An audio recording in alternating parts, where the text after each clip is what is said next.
Hi, everybody. Thanks again for joining us tonight. And I'm thrilled because we've got a really special one this evening that I think you're going to enjoy. But first, a quick update as to where things are in Washington. As you now know, the Senate passed very late last night a bill of nearly $2 trillion, dollars, a little over, I think, $2 trillion at this point, to try to make sure that our economy can recover. There's a lot of important things in there. There's also some things that were not in there. And look, it's not the bill that I think I would have written or that our House Democratic Caucus would have written, but it is reflective of the politics of today, the need for urgency, and I think widely expected to pass through the House tomorrow, Friday morning. It passed the Senate 96 to nothing. Some key points in here, though. One, $250 billion of direct cash payments. You've heard me talk about this a bit. It's not nearly as generous as I was calling for and that I think it needs to go. But if you are earning less than $75,000 a year, you're going to get about $1,200. And that's important. You also get some money for every child. If you're making between $75,000 and $100,000, you'll be able to get some too. So that's a big piece to it. Second, $350 billion for small businesses. And this is critically important. I hear all the time, I can't go to the grocery store without somebody asking what we are going to do for small businesses. The restaurant down the street, the place that your son or daughter was working at, the favorite family location to go grab a quick bite to eat. All of these are under enormous stress. And so there's an awful lot of money there. We also have to work out the process to make sure that that money gets out into the community immediately. Over $100 billion for hospitals, community health centers, healthcare providers. We need to make sure that they are able to have the financial flexibility that they need to stay afloat. And nearly $500 billion for struggling industries. Now, we were able to get additional strings attached here, so it wasn't just a $500 billion slush fund that was talked about earlier. And an acknowledgement that there are businesses and industries here that are in dire need of help. We do need to make sure that is robust oversight there and appropriate conditions. And then probably the best piece for everybody here is enhanced unemployment insurance. And so a bump up and then actual money that you can get, an extension for how long you can get it.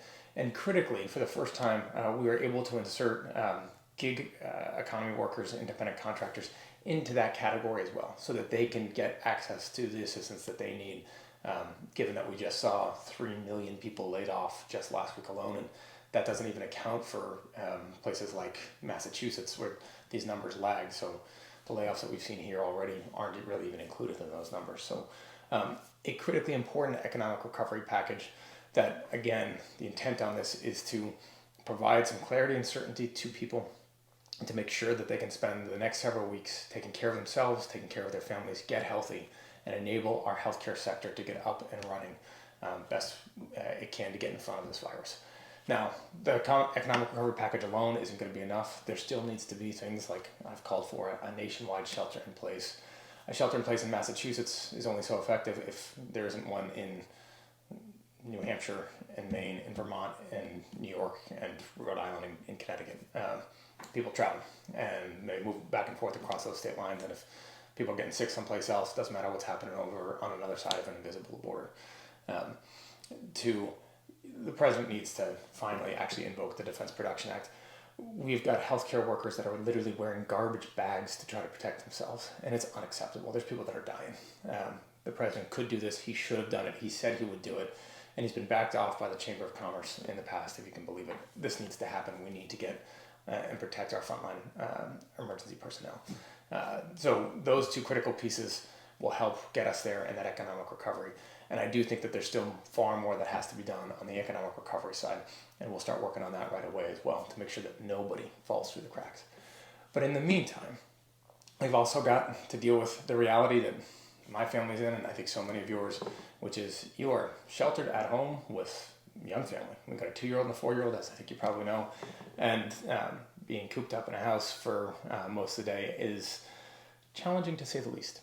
And so we thought tonight we'd actually address that one straight on. We've got a fantastic and award-winning child's author, Peter Reynolds, who's going to be joining us tonight and reading one of his books and talking a little bit about it.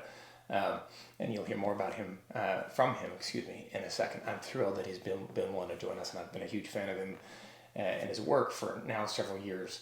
And you can hear from his book, Rose's Garden.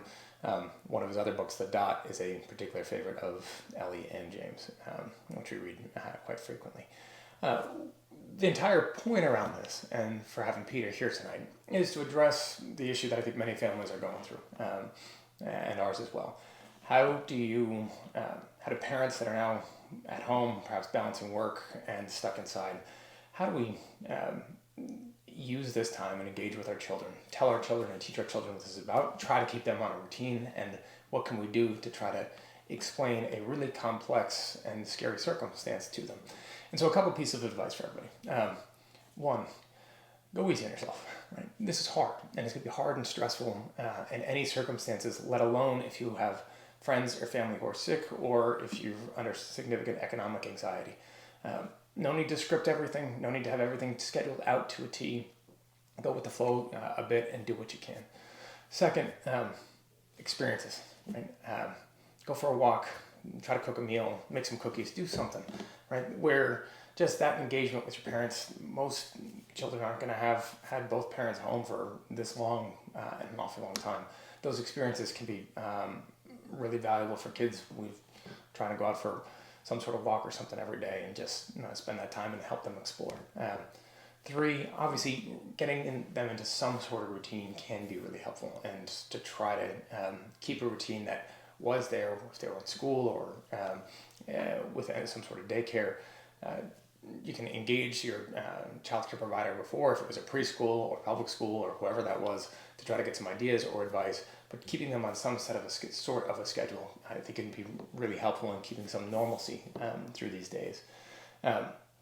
Next, acknowledge the fact that things are different, and this is not going to be permanent, but there's going to have to be some flexibility in this moment. You can try to talk to your kids about the fact that things are different now. We've had this conversation about the germs that are out there, and it means that our kids aren't going to be able to see their friends or engage in those play dates or go off to those swim lessons or anything else for the time being, but we'll get back to it when we can. And last, take care of yourself too. Extremely challenging time and a stressful time, and to continue on top of all the burdens that so many parents are already trying to struggle with, to add the full-on childcare and the economic stress and the work stress and everything else in a confined space, it's going to be a lot. Make sure you're taking care of yourself too. Work with your partner to try to get some semblance of free time or you time or whatever time that you need to be able to get through this. It's going to be the way that we all get through this, and we all will. Important progress has been made over the course of the past couple of days. We are starting to see that even here in Massachusetts, where yes, we do expect the number of cases to increase rather dramatically, but that's also a reflection of the fact that we're getting a testing regime put in place. Our hospitals are getting ready for that onslaught. It's going to be some challenging times ahead, but we knew this was coming and we're getting ready for it. So with that, we'll kick it over to Peter. Thanks so much for joining us, and enjoy the book. Thank you, Joe. It is great to be part of tonight's event. I'm thrilled to be able to connect the dots with you and the audience tonight. I am here in my studio in Dedham, Massachusetts. I have been self-quarantined. I'm on day 10. I finished a book tour.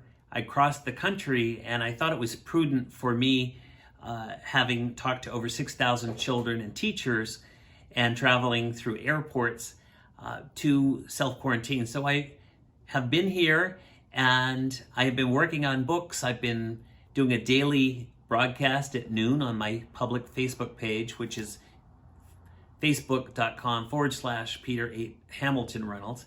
And I've also been doing a broadcast on Instagram, doing read-alouds for children, not only in the United States, but around the world, and teachers and families. So I thought it would be great to share a story with everybody out there tonight. And I have a book called The Dot. I'm not going to read this book because a lot of you may have already read this. This book is about being brave, and that's a very appropriate message for the crisis that we're going through right now. But instead, I wanted to share a special book that has a connection to you, Joe. This book is called Rose's Garden. And it's actually kind of inspired by Boston. And I did a little picture of Boston on the back. And I wrote this book actually inspired by the Rose Kennedy Greenway. The Greenway Conservancy asked me if I would write a story inspired by the Greenway. And of course, it was named after Rose Fitzgerald Kennedy, who is your great-grandmother, Joe. And that is who I dedicated the book to, and also named the character after. So the dedication says, in tribute to Rose Fitzgerald Kennedy, a woman who planted her own perennial garden. Rose's garden. Rose was a dreamer, an adventurer. She explored the world in her fantastic teapot.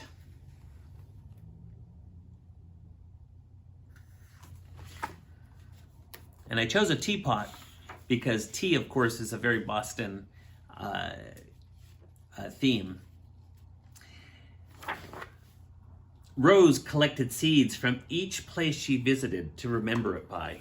And there she is collecting seeds, giving a good shake, and collecting the seeds in her bag. And there's her teapot, which is moored here. The teapot became heavy and brimmed with seeds. It's time to plant my garden. And there she is on her teapot, sailing across the ocean. There in the distance was a big, bustling city by the sea. Welcome, friend. Sail up river, it's lovely there. The harbor master called down to Rose. And there she is on her teapot with the harbor master guiding her. Thank you. I think I'll explore the city first, said Rose. She soon found herself in the busiest part of the city. And there she is on the sidewalk. Lots of cars and buildings.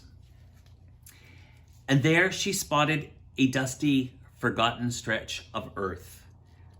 Rose pondered. This little patch needs some color. And there's the alley. Looks a bit forlorn. Rose began preparing the soil, imagining what a different, colorful place this could be. And there she is raking. There's some trash and some seagulls.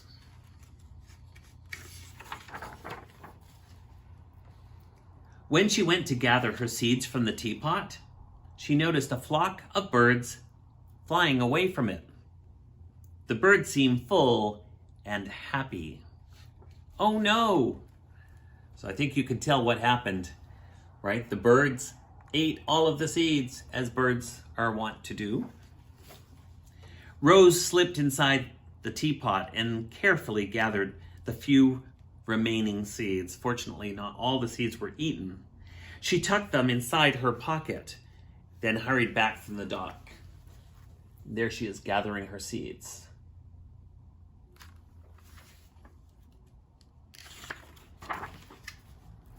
Rose planted her seeds and waited patiently.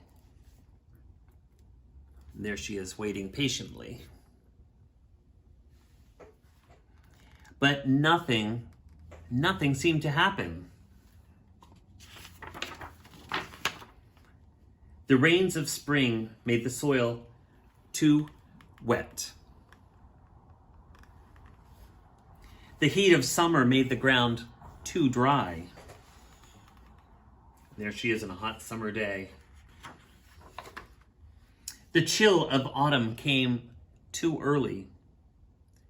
She waited through the snowy winter.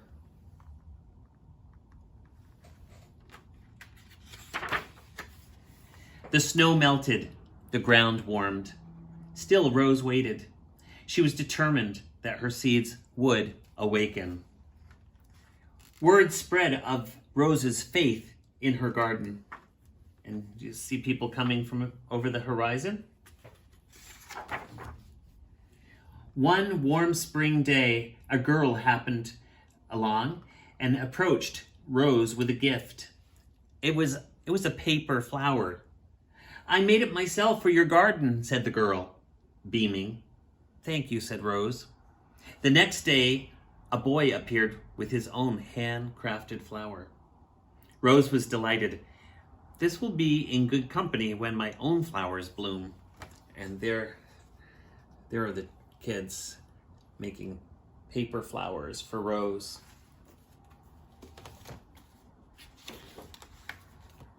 Day after day, more children came to visit, each with a paper flower.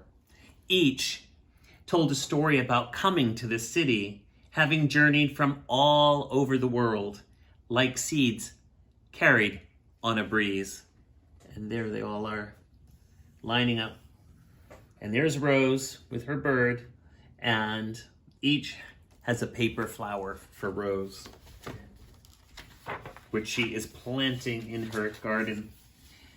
Before long, the garden was filled with color, glorious color, thousands of flowers, each one made of paper. Rose marveled.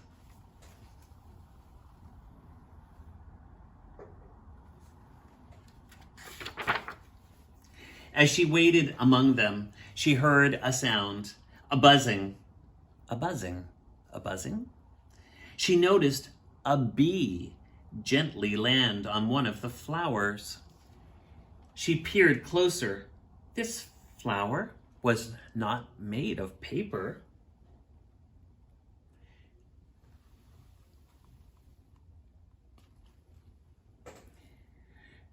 She breathed in its sweet perfume, and then she noticed another real flower and another.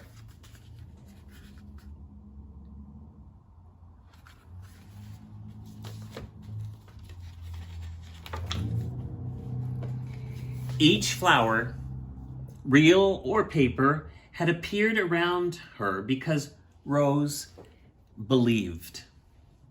Her faith had gathered a garden and the stories of a city. Rose realized that her travels were over. She was home. Home in this amazing garden, this splash of color in the middle of a great city, surrounded by stories and flowers.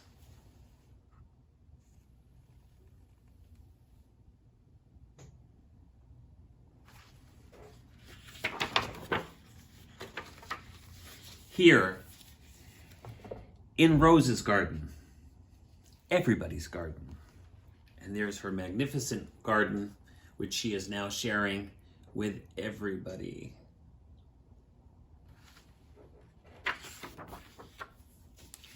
And that, my friends, is Rose's garden, which is a story about patience and creativity and how people from all walks of life can gather together and to cheer each other on and to share our